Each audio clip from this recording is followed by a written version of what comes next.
My name is Robert Ashby. I'm Planning Section Chief Trainee with California Incident Management Team 5. We're here for the operational briefing for this morning, October 2nd. I'd like to welcome all those to the meeting that are at the Sierra Camp and also China Peak. Just a reminder, could you please silence your phones and your radios, hold any side conversations to a minimum, and also if you can continue to observe the COVID protocols of wearing your face mask and your social distancing. Currently, the fire is at 311,703 acres and it's 45% contained. And now we'll hear from Don with the situational update. All right, good morning, everybody. Don Fraguglia, Operations Section Chief here with California Team 5. We'll start over here at the zone break.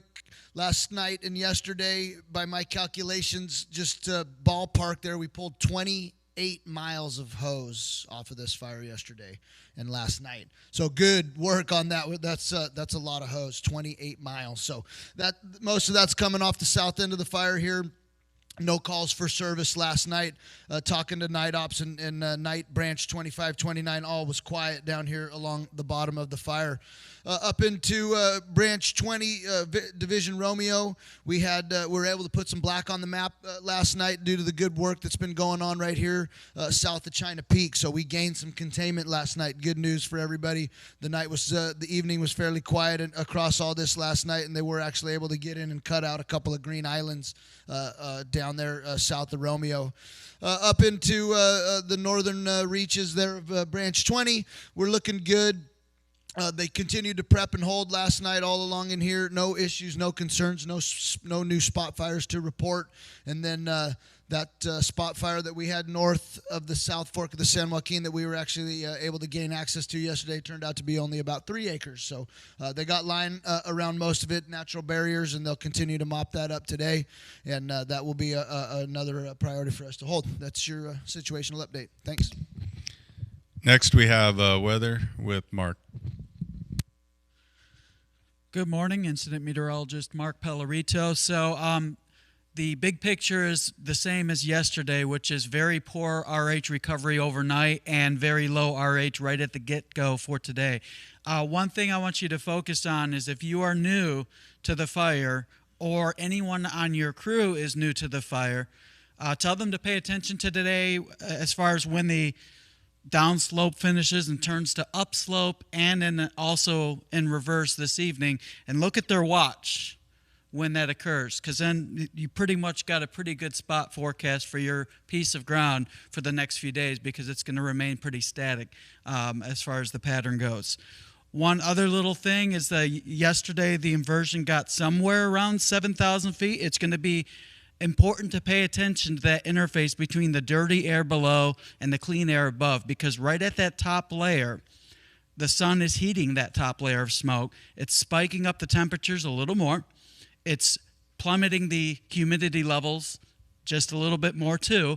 And look at this terrain. I mean, it is really, really rugged, and it can be hard for the wind speeds to pick up in that. But then when you have that inversion, it's a smooth surface for any wind that's, like, say, going to the Sierra Crest to glide on. And so you can actually get, some gusts in the teens just off of that. So important to see where exactly that inversion ends up, plus or minus a few hundred feet even. Just watch that. So otherwise, 90s down low, 80s in the middle, and 70s for up high on the temperatures. Minimum RH, again, getting down into the single digits after starting off in the teens to around 20 this morning. So there'll be single digits to teens on the humidity. So that's it in terms of fire weather. Next, we have fire behavior with Jeff. Good morning, Jeff Shelton, Team 5 Fire Behavior. So our fire environment is going to be warm, dry, and smoky, 24 hours. The good news is that the consistency we're seeing in the weather, you can use that to your advantage. That consistency is going to provide you a level of prediction if you've been out there, or if you haven't been out there, ask somebody who has about the way that this fire is moving on a day-to-day basis. The fire is a fuels-driven but ventilation-dependent fire. Those have to be coupled for it to do anything other than ooze across the landscape like lava. But once that happens, things change. The fuels are all available, from the 1 hour, the litter, the grass, all the way to the timber. There's nothing to break that chain. So as long as that fire has heat, it will translate across the landscape without anything to stop it. Even though we're in October, the weather is more like August right now. The key to this is going to be to read the sky. If you can see blue sky, and we talked to the folks in ops at pre-briefing this morning, and they could see stars at Huntington Lake, you got clear air above you there. If you have clear air, you're going to have ventilation. And so when you have a little ventilation, this fire needs a little bit of a breath to move. And the best way to do this, when I was out here yesterday, when I drove out to Mono Hot Springs, just from the time I drove out and drove back, the fire went from just kind of this bubbling, percolating, smoldering, and when it got a little air on it, by the time I turned around to come back out, that little creeping became open flame, and that open flame was finding trees, and you were having isolated torching. So you have to be able to read the sky. If you see that blue sky, know you're going to get some air, and know the fire is going to move. Now, once it does start moving, you can expect a surface fire that's going to be moderate to high intensity, depending on what it's finding, that unbroken chain. And it's not going to be moving very fast unless it gets up into the canopies. A lot of these areas, especially where the fire made a big run through, it ran on the surface. So if it climbs into the canopies, look for that reburn potential. There's places that you need to really be looking up as well as looking down to what's going on. The thing I want to leave you with is in the IRPG, there's the common denominators of fire behavior on tragedy fires. And one of the major ones is working on a deceptively quiet area of a large fire. And there are tons of those deceptively quiet areas of a large fire. And with the fire environment being as dry as it is right now, it's going to be unforgiving of you not paying attention to it. So go out there. If you have people who haven't been out there, please share this information on what you've been seeing for the last couple of days, because it'll help you and it'll help them. Have a safe shift. Next, we have the operational assignments and roll call with John Goss. Okay, good morning, folks. We'll go and start with roll call here. For day operations, we have Alex McBath with Shannon Prather as a trainee. Night operations, Steve Burns. Planning ops, Mr. Fraguglia, Chris Stevens, and myself as a trainee. For branch 20, we have Via. Division November, LaFour. Division Papa, Hidalgo with a trainee of DeHart. And Romeo is Olson. And we do have a night division out there, November Papa Romeo, last name of Knox. Down in branch 25 and 29, we have Bontrager, Sierra Union, Bianchi, Victor Whiskey, Pendarvis, X-Ray Zulu, Hebert, and Suppression Repair, Wade with the trainee of Borello. Okay, work assignments. We'll start up in branch 20 with November. So the plan, all the structure plans around Mono Hot Springs, it's going to turn from a plan into execution today there. So they've got another day's worth of work of getting some fuel treatment around Mono Hot Springs Resort. And that will be finished up by the end of today. Also in November, they are still holding Kaiser Pass Road there. And if conditions allow tonight, they'll be looking at continue dragging that backfire operation to the west, to the intersection of the Stump Springs Road and the Kaiser Pass Road. And that'll be an evening mission if conditions allow. Moving over to Division Papa, the line, indirect line, the dozer line, hand line from Sample Meadow up towards the Casual Wilderness. They've got about another day's worth of work in there, so that'll be complete, hopefully by end of shift today.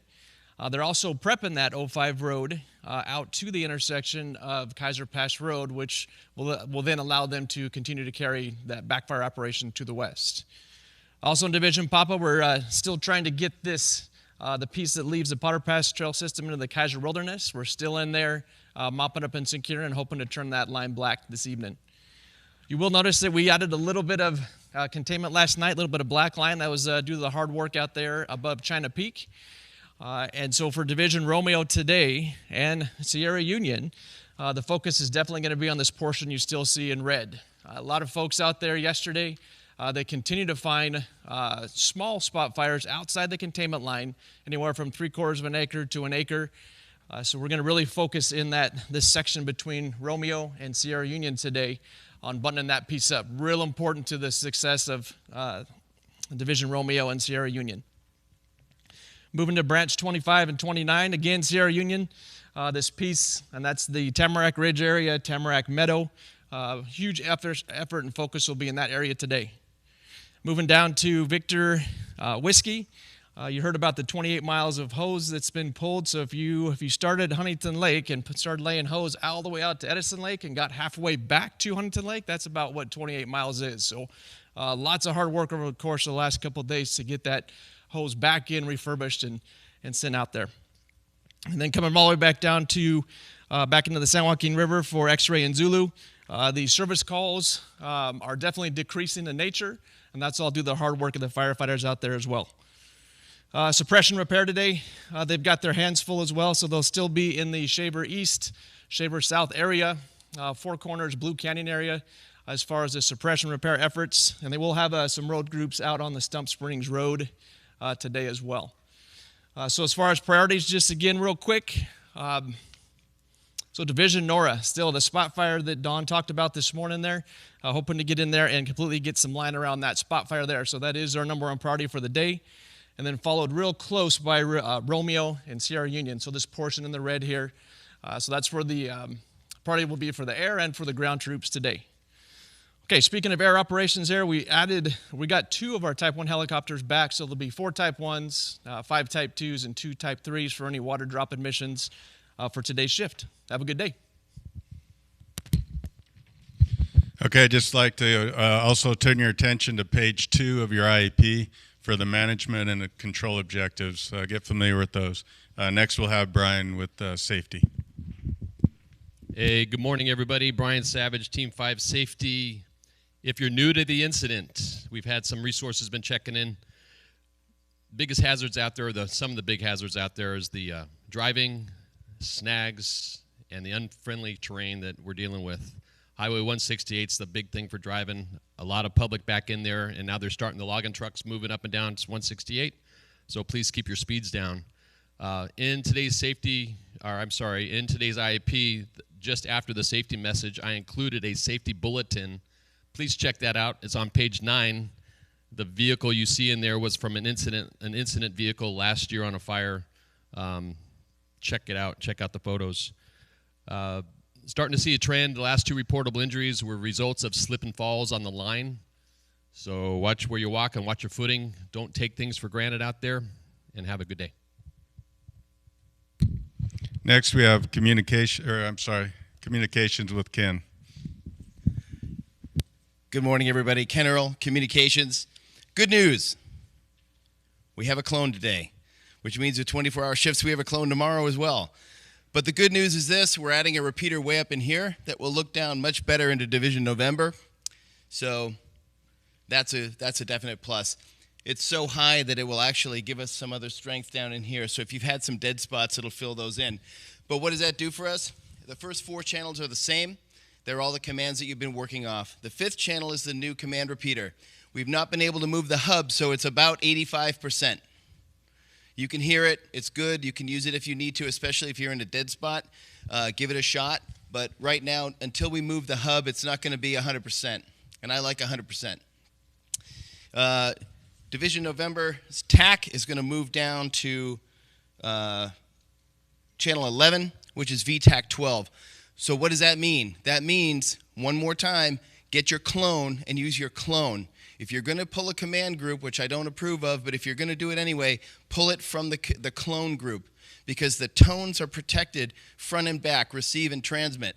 If you pull it from your regular load, you're not going to have that tone protection, and people won't hear you, and that's not going to work. Okay, so get the clone. It's worth it. The other thing is it is a 2-group clone because the North has changed their clone package as well. So it's a 2-group clone. It's going to take a little while, but we're working off computers. We have PSCTs out there to help you. And so we believe it's going to be a good package, and it should carry us out for the rest of the time. I'm hoping not to have to clone again. Thank you. Next, we have medical with Jeff. Morning, everybody. Jeff Carlin Medical.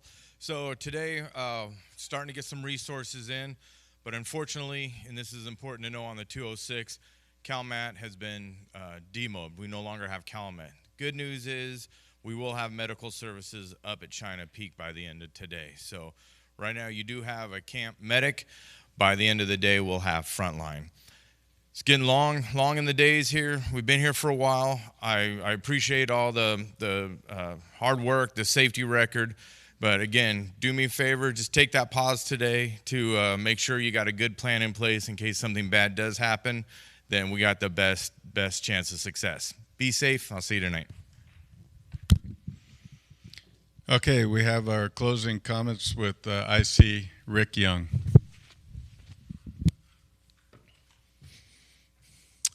Good morning.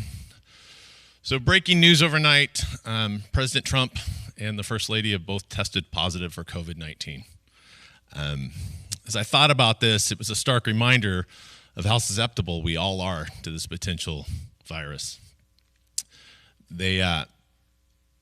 When the most guarded couple in the world can come down with this, any one of us, and our weakened immunity and smelling smoke all day, are ourselves susceptible. So I'm going to ask you to continue to wear your mask, social distance, wash your hands. My thoughts and prayers are with the first couple in our country this morning. In other news, the fire behavior nailed it. You know, we're looking at deceptively quiet fuels out there. We're a month into this thing, over 300,000 acres, and many of you have been looking at the same piece of dirt for days on end. I'm going to ask you to keep your heads up, watch out for those hazards today. There's still a lot of work to be done. We've been able to repopulate most of the areas, but this weekend we got some more folks coming in there to deal with their cabins and boats, and so there's still work to do. So be safe today and have fun. Thanks. All right, that'll conclude our briefing meeting. Any unassigned resources, if you can find at the camps, if you can find the operations, they'll get you set up with an assignment. Also, the breakouts are posted throughout your camp. Locate those in their respective places. The next operational briefing will be at 0700 tomorrow morning, a cooperators meeting at 10 o'clock. Next planning meeting will be at 1700. Everybody have a good shift and stay safe. Thank you.